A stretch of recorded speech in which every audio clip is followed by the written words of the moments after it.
All right, so first step's good, right? All they did was subtract a 15 from both sides. Yeah? All right. Then the factoring part of it, did that play out the way we expected?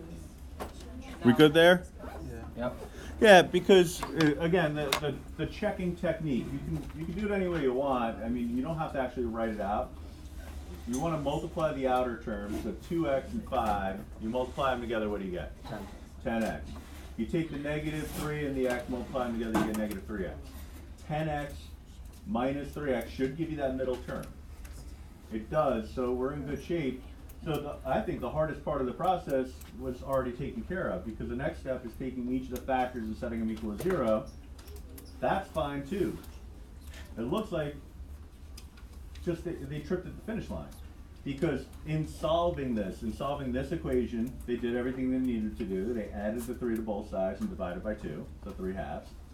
But for some reason, the x plus 5 equals 0. When they subtracted the 5 from both sides, well, they lost their subtraction for some reason. So that should be a meh. And so the good news is the correct solution, I mean, I'm not really going to write anything except to say, there we go, because everything else is fine. Just a minor edit. Oh, now that's going to bother me. Sorry. Oh, while I'm here, I'll take care of that. Because you have to subtract 5 to get it to the other side.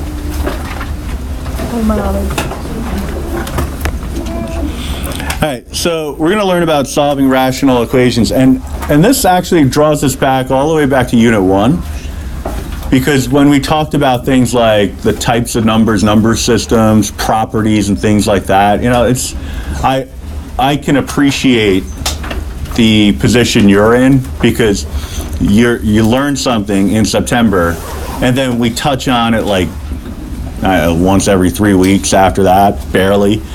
And it's like, well, why did we spend so much time on that if we don't really do much with it? The idea is that that concept, that building block, that foundational concept comes back over and over and over again throughout your mathematical lives. So, you know, you need to know it, but it's very easy, and so this is the part I appreciate, is that it's very easy to forget some of these things. So, that being said, does anybody remember what it means for a function to be undefined? It means that it has an irrational number in it. Irrational number is actually fine. You could be a defined function while being irrational. It's not going to be clean. So that's one thing we try to avoid. We also try to avoid negatives under radicals, but there's one thing that makes it specifically undefined. When it's a vertical line? When it's a vertical line, graphically when it's a vertical line. But what about the equation would tell us that something's It's like not a real number. Not a real number, okay. So there's two ways in which a function or a value could be unreal. One would be if it's imaginary, so negative under a radical. Another would be the thing that I'm looking for. Divide by 0. All right, so any value that would cause you to get a 0 in the bottom of a fraction is going to make your function undefined. That's our first step. Whenever you're solving any rational equation, first thing you're looking for is where is the function, or where is the expression in this case, or the equation, sorry, undefined. So determine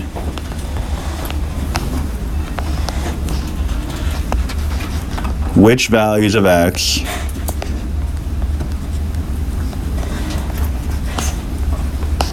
make the equation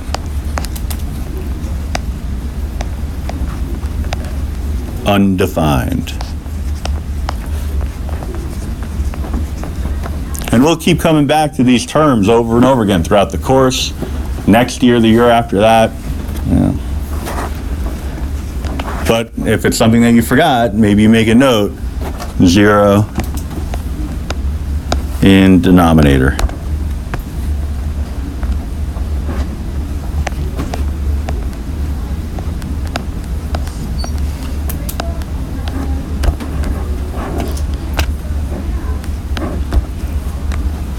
Determine which values of x make the equation undefined, so cause the 0 to be in the bottom of the fraction. Now, You can do that visually. Sometimes it's just a matter of saying, okay, I'm looking at the fraction 4 over x minus 3. If I put in a blank, the bottom of the fraction would be 0. What would I put in? 3. Okay, so I can do it that way. Now, sometimes you're going to be looking at equations where the denominator is pretty complicated and you can't just eyeball it. All right? So polynomial expressions, something maybe factorable in the bottom of a fraction. Maybe it's not x minus 3. Maybe it's x squared minus 6x plus 9. And you have to figure out what value of x would make the bottom equal to 0. A little trickier. So a strategy would be to take whatever the bottom is, whatever your denominator is, and write it in an equation where that expression is equal to 0. So I would say x minus... Let me put the pin on. X minus 3 equals 0. And solve. And then do the same thing for the other guy. So we'd have x equal... I can't stop myself from doing that for some reason. X equals 0. All right, you don't have to show this much detail. If you just look at it and you know what the undefined values are, then just go with it. But in this case... just because it's the first time we're doing something this elaborate, I'm going to take you through all the steps. So we'll have x equals 3 or 0. These are not the solutions to the problem. Actually, think of these more like anti-solutions. These are the exact opposite of solutions. These are numbers to be avoided. All right? So, undefined if, really. So I'll just tuck that in the front.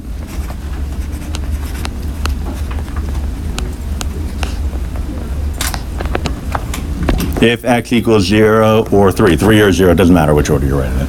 I generally prefer to write smaller number than larger, but obviously that didn't happen here. All right. So now we're ready to get started on the solution to the problem, right? Which is disheartening because my video here, I'm up to minute 7. And it's like, well, I mean, that also included the do now, so whatever. But the idea here is that we're trying to first determine what values are to be avoided so that when I solve this equation, if I get either of these two numbers, I ditch them immediately. All right? So I'll go back to my original equation, 4 over x minus 3.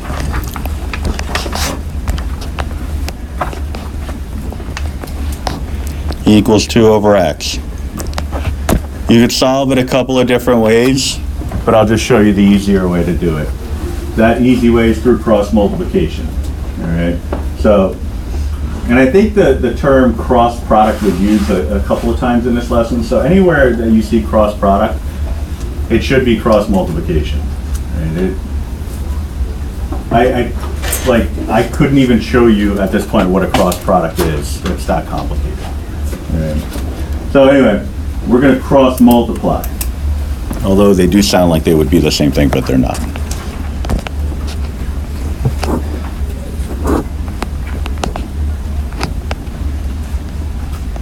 I'm going to go purple here for those keeping score at home.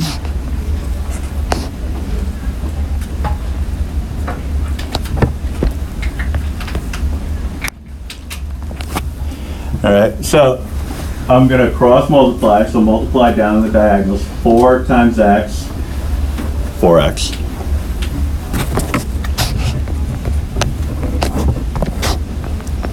2 times x minus 3. You could do the distributing in your head if you want, or you could just write it as is and then clean it up from there. All right. So we have a new equation that's in more of a linear form. It's all on just one line. It's not actually a linear equation. It's going to be quadratic. It will be a linear equation. It's not going to be quadratic. That's interesting. I guess we're starting. So once we solve this, we'll get our value or values. Sometimes you get more than one. And then compare them to the undefined values of x, and then make a determination of what our final answer is going to be. All right, so I'm going to distribute the 2.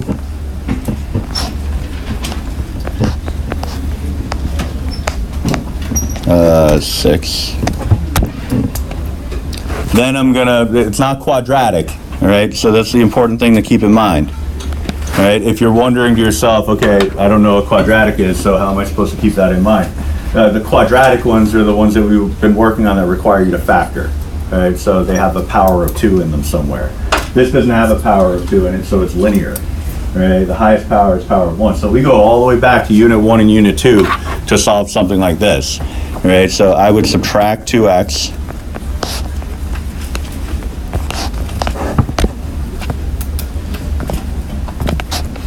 And you'll get 2x equals -6.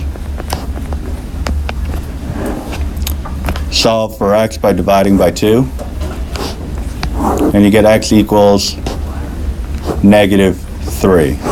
All right, which is not one of our excluded values. So we determined when the equation would be undefined if we got a 3 or a 0 as x. I did not get a 3 or 0, so this x value is perfectly fine, and so therefore it's our final answer. All right, it's only a single x value, so you don't really need to write the squiggly stuff, but it would be cool if you did. Always cool if you did. All right, so a little linear situation to get us started with the idea, but generally the idea is cross multiply and then use your equation solving skills, which at this point are limited to linear and quadratic equations. All right, so that's going to be the big challenge moving forward. Every time I introduce a new function, the question is going to be, all right, what technique do I use to solve? Do I factor this? Do I subtract, add to both sides, things like that? That's really what you got to work on. And the way to handle stuff like that is to just look for the visual cues within a problem. Like, for example, if I see a power of 2 in there, I know I'm using the quadratic technique, right? Which means I'm looking to factor it and come up with my solution that way, just like we did in the do now problem, just like you did for homework, and you've been doing for homework. All right. If I don't see a power of 2, then I'm probably looking at something that's linear. I'm going to go way back to like early October and use the skills that we learned there. All right, so just move things around and isolate x. All right. So the second problem, you can see there's a power of 2 in there, so we'll see how that pans out. But we also want to find our excluded values. So I want to look at the bottoms of the fractions, and get 2 bottoms. I'll start with the first one. It'll turn out in a lot of cases that you won't need to account for each denominator, because sometimes one denominator will contain a factor that is the other denominator, so you wouldn't have to worry about it. So we'll see if that actually happens in this case. So I'm going to look for undefined. I keep doing it. Undefined. If x squared minus 4 is equal to 0. All right, so we start with that. If needed, I'll take the x minus 2 instead of equal to 0. I'll even write it for now.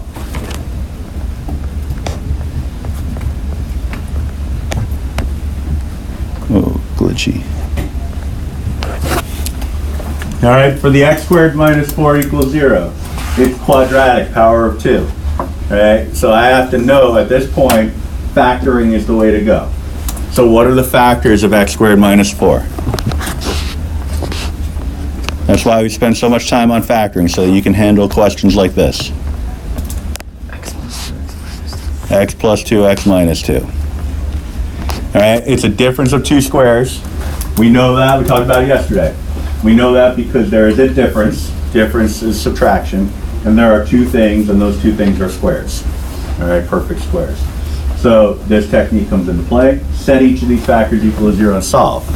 Now you'll notice that one of these factors is the same as the other denominator. So I'm not going to have to do any work with the x minus 2 that came from the other denominator, because I'm already going to capture its solution here. So x minus 2 equals 0. X plus 2 equals 0. X minus 2 equals 0. And we'll get x equals negative 2 and x equals positive 2. So these 2 numbers are bad.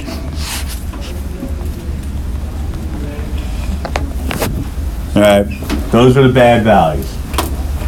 They're the values to be avoided. And oftentimes, I can't tell you how many times I've seen this, and on various levels. Student will do all this work, multiple choice question. They'll see this as a choice, -2 and 2. Put that down as the answer and move on to the next question.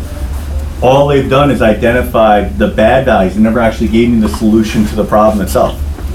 Okay, so there's another level to it. Now that I've identified the bad values, I want to go and find the good values. So I rewrite the problem.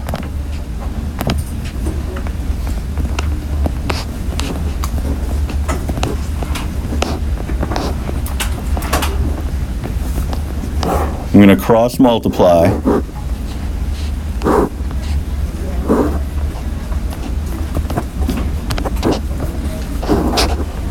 Nice and colorful like.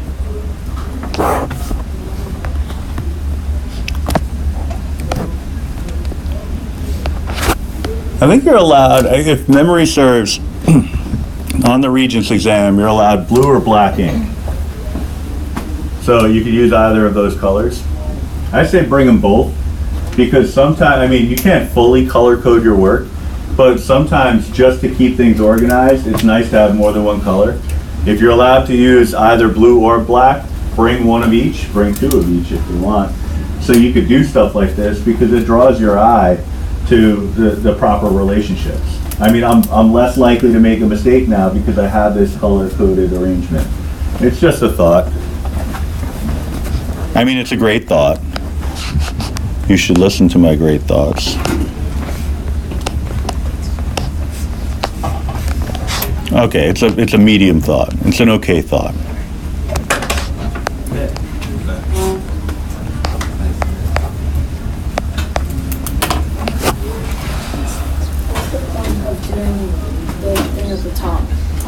Because if I go through this entire process and I get x equals 2 or x equals -2, they would not be solutions, even though this process would tell me that they are.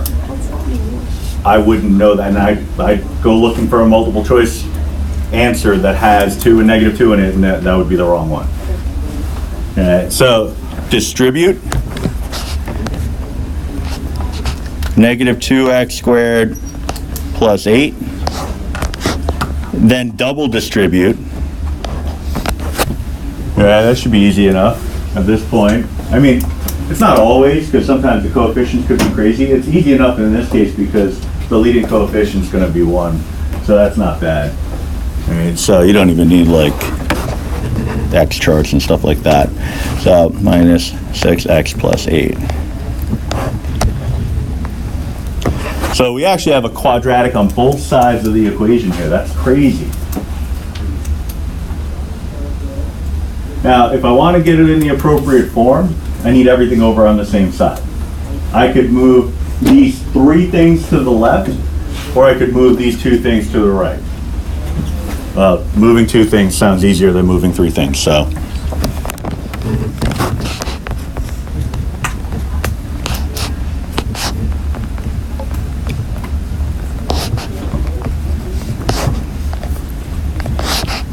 And something really nice happens when you do that. You get a leading coefficient of 3x squared, of 3 for the x squared. That's not the nice thing. The nice thing is that the 8 will cancel out. So it took something that was shaping up to be a trinomial with a leading coefficient that's not 1, so X chart type situation. You know, yeah, those are kind of, I mean, even people who are good at that, they don't really like doing it because it's just tedious. But this is much simpler. Not a difference of 2 squares. What type of factoring situation am I looking at here? For sure, GCF. GCF. All right, so pull out a what? A 3x. So we're going to have x minus 2. Set each of those factors equal to 0.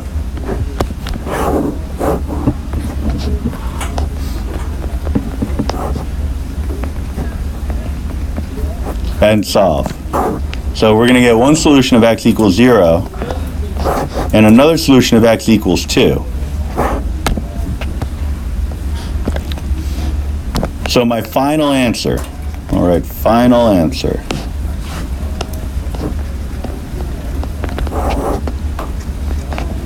would be what?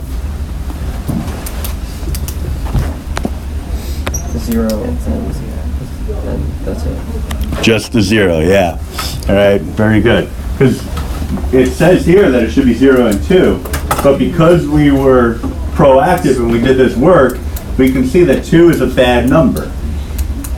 All right, so that 2 is actually not a solution, even though this equation seems to want to trick us into thinking that it is. This one's bad.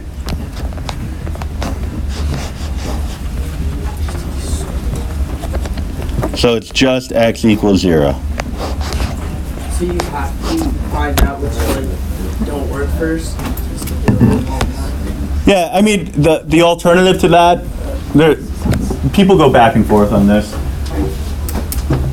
They'll start and do all this stuff here, and then check each of their answers in the original function, or in the function. It's each part of the function.